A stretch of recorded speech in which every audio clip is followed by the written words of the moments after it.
simply because it happened under his administration? No, simply because people couldn't leave their home, which was, causing people to And be now we're fired from introducing their external jobs. variables. So in the same way COVID caused, right, that high rate of unemployment that we had under Trump's term, COVID also caused the global inflation that we saw onset at the beginning of the Biden-Harris administration. This didn't happen locally in the U.S. This inflation happened all around the globe. But a fun fact here, the Biden-Harris administration actually ushered in the quickest response from the inflation onset by the pandemic out of any other country in the G7.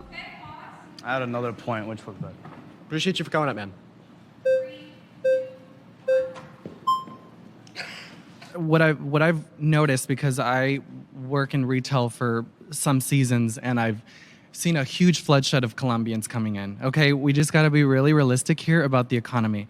So yes, I think that kind of blaming causation and kind of correlating that to the current president, it's a little bit of a slippery slope. However, I think that when you look at the border and the way that everything has been coming in with migration, of course that the economy became better. Why? Because a lot of Colombians came in, right? And they started working and they started inputting more taxes. All these fake socials that they get, they start contributing to the tax money. They pay more taxes every year, and the government basically hides this by grabbing an app, and they basically use that as an ankle bracelet replacement so that people don't find out.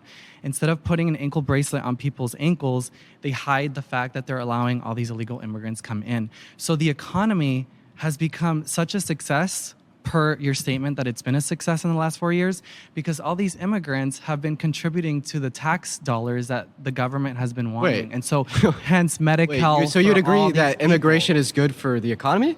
The immigration issue is they're being paid less money than the average salary. So I don't understand how that's good for the American people. I think that if you can properly execute someone immigrating into this country legally and doing it rightfully and everything, like, yes, you can manage the amount of the way the economy is working. Yeah, I'm definitely a little bit confused on what you just shared with me, but we have a problem, and that is undocumented migration, correct? Yes. This is another reason why I say Donald Trump doesn't care about the American people, because Donald Trump doesn't... if he cared you mind if about... I finish? Go ahead. Because Donald Trump doesn't care about the southern border. I have a question for you. Okay. If your house was burning down and a fire truck showed up to put the fire out and you told them to turn around because you wanted the insurance money from letting it burn, did you care about your house? Of course. No. So the idea would be, if you let the house burn down to get the insurance money, you wouldn't care about your house. Would you agree with that? Yes. Okay, right? So when we have a crisis at the southern border and we have the fire truck, or in this case, right, an amazing border bill that would have ended the crisis years ago, proposed to Congress by Lankford, a Trump-endorsed Republican, and then Donald Trump turns around and calls up the Republicans in the House and the Senate and tells them to vote against the bill because he doesn't want to give the Democrats a win, and he wants the ability to be able to campaign on the crisis at the southern border now. Does Donald Trump care about the southern border? So basically what you're doing is you're trying to attack and kind of deflate the right? But at the end of the day, we got to realize that no side is potentially perfect, because clearly the Democrats are going to see that the right are horrible and the right's going to see that the Democrats are also But do you mind answering the question there? Because I did make an important point there that I don't think should go unnoticed, right? In the same way, in the hypothetical, if you let your house burn down and told the fire truck to turn away, you don't care about the house. And if Donald Trump lets the crisis at the southern border continue and tells like the Republicans in the House and the Senate to turn the border bill around in 2022, he doesn't care about the southern border. Look, the border's always going to have a crisis. There's human trafficking constantly. If you look at the narcotics, if you look at all these drug dealers that are coming in, right?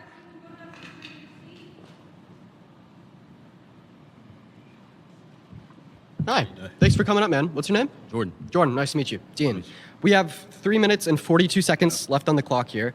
I would like to bring up a huge reason why I'd say that he doesn't care about the American people. Is that all right? Cool.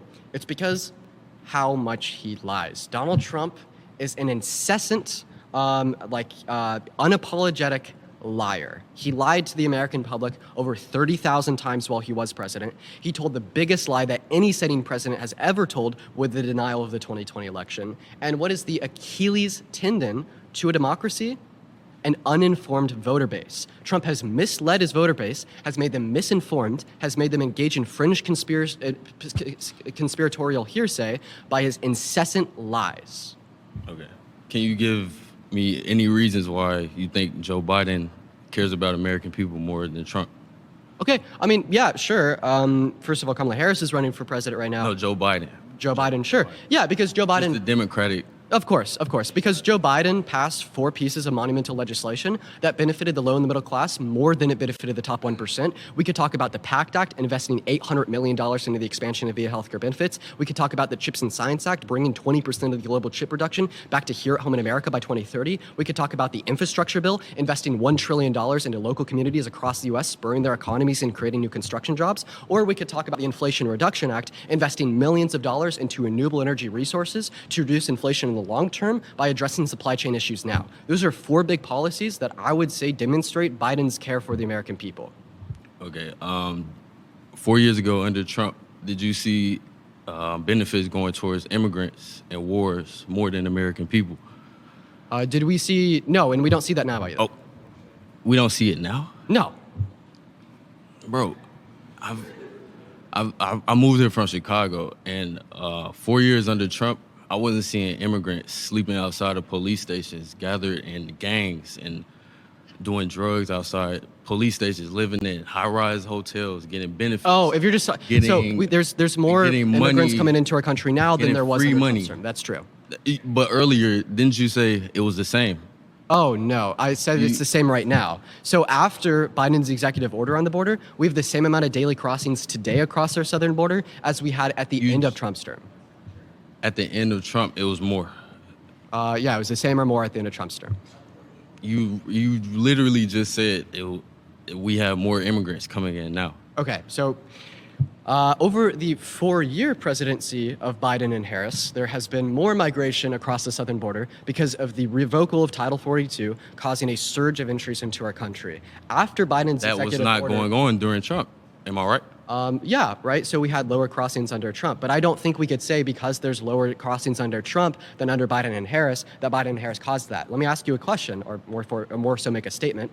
I'd look at the southern border like a river, and I'd look at Title 42, what was enacted at the end of Trump's term because of COVID, like a dam. As soon as that dam is lifted from the river, the water gushes through, just like when Title 42 was reversed and all these people that have been turned away for the last 2 years that are coming to our country because of economic disparities onset by COVID in their own, rushed into our country.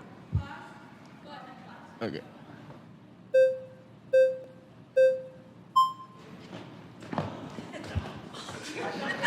Sorry, I just had to very quickly.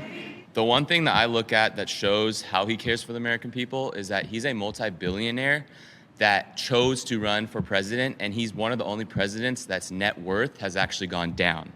If he didn't care for the American people, why would he even go out of his way, lose his worth to run for president? Great question. And here's what I'd say. I'd say that Donald Trump has billions of dollars, literally speaking. He doesn't care about money. He wants something else. He wants power, right? And being able to force himself into the highest position of ranking power in the world is a big deal. And that's what he wants. He doesn't really care about the American people, or else he would have enacted legislation for the low and the middle class, or else he would have not tried to over. Hey, before we go any further, we want to take a moment to say thanks so much to Straight Arrow News for powering the fact checks in this video.